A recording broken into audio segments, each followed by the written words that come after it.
Hello Hayfield students, welcome back. I'm here to give you some information about our fourth period intervention, enrichment, remediation, rotation period.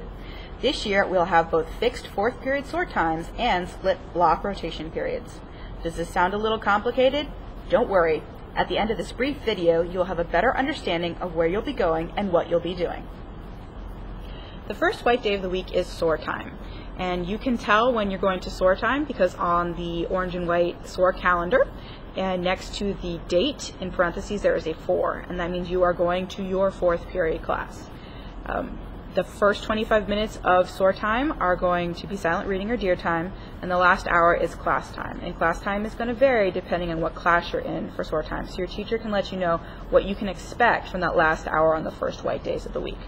Since the rest of the schedule includes rotation, there's not going to be any soaring in or out this year. The library will be open for teachers to send students to per class with planner passes if students need to use the library resources.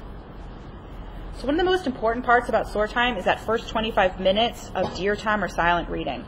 We know that practice makes perfect, and we know that you don't have a lot of time to practice reading at home, so we've built in 25 minutes of silent reading at the beginning of each SOAR time period. And your job is to make sure that you bring your reading material with you and you have it in hand so you can be reading when the bell rings. And for those 25 minutes of dear time, your only job is to read, not to sleep, not to work on homework, unless that homework is reading, of course, and to help create a positive environment for reading. And that means that you kind of need to be quiet and not distract others. If you are having trouble finding something you'd like to stick with and read during dear time, stop by the library. We can help you find something for you to read that's not going to feel like a chore. So now we're on to the second and even third white days of the week.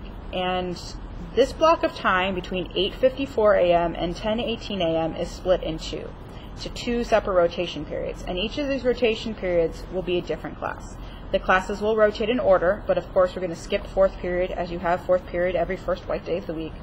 If you look at the SOAR calendar, you'll notice that the second and third white days have two numbers in parentheses.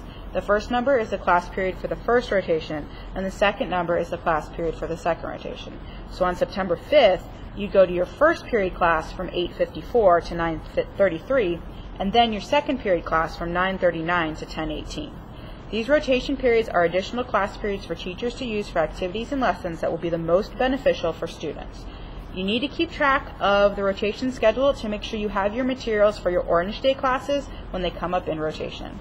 And just like on the SOAR time days, there is no soaring in or out of classes, but teachers can send up to 2 students at a time down to the library to use library resources. Sometimes other things happen during fourth period. For example, if you look on the Hayfield orange and white SOAR time calendar for October, you see that on the 10th there is no rotation because there is a pep rally. And on the 31st there is no rotation because you get out 2 hours early. So, in summary, fourth period has 2 different schedules. On the first white day of the week, you're going to the fourth period class on your schedule for silent reading and SOAR time. On the second and third white days of the week, the period is split and you go to 2 other class periods. It is important to plan ahead and look at the calendar to make sure you have what you need for your SOAR classes. And since part of fourth period is a class rotation period, there is no more soaring out this year. Teachers can send up to 2 students to the library with planner passes if those students need to use library resources.